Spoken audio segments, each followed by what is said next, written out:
Hi everyone, welcome back to Corporate Decoder. Today we're diving into Advanced Micro Devices AMD's latest filing. Did you hear about the chip designer who went to the annual meeting? He voted to give himself more shares because he always wants more processing power.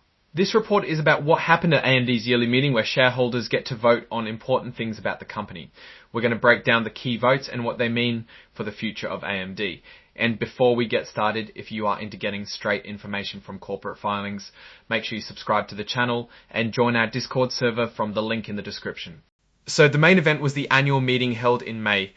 At this meeting, stockholders voted on 6 different things, each described in a document filed with the Securities and Exchange Commission. Let's see what they decided. First up, the election of directors. Basically, shareholders voted on who they want to be on the board of directors, the people who help guide the company. All 8 people nominated were elected, meaning they got enough votes to join the board. These are the people that will make important decisions about the future of AMD. Here's how the voting went for one of the directors, Nora Denzel. About 865 million votes were cast in favour, around 23 million votes against, with about 5.6 million abstaining, which means they didn't pick either side. There were also a large number of broker non-votes, which happens when brokers holding shares for clients don't vote on certain issues.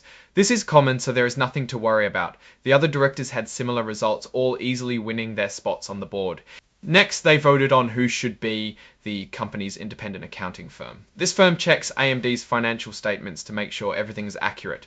The shareholders agreed to keep Ernst & Young LLM as the accounting firm for the year. The vote was overwhelmingly in favour, with over 1 billion votes for, around 81 million against, and only about 4 million abstaining. Keeping a good accounting firm is important for trust and making sure AMD's numbers are solid.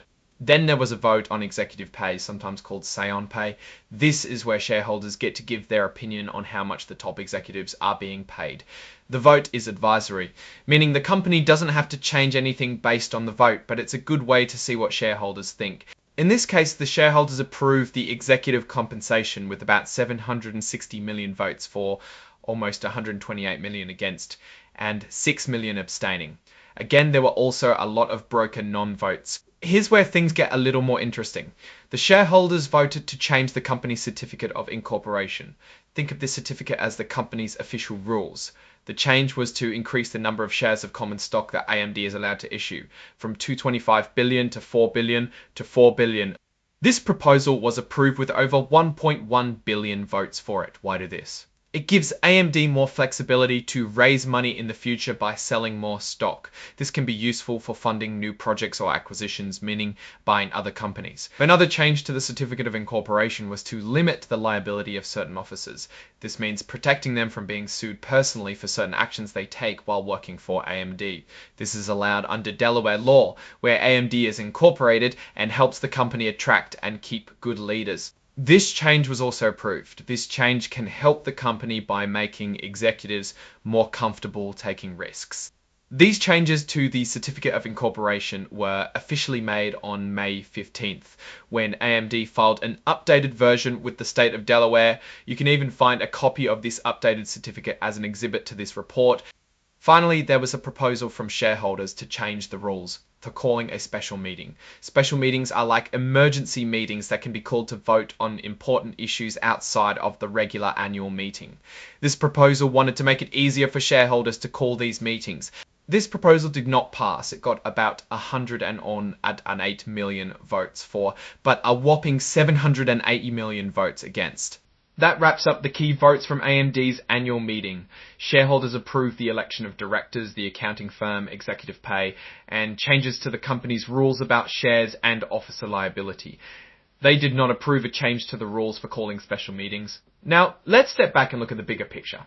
AMD is operating in a very competitive market, especially against companies like Intel and Nvidia.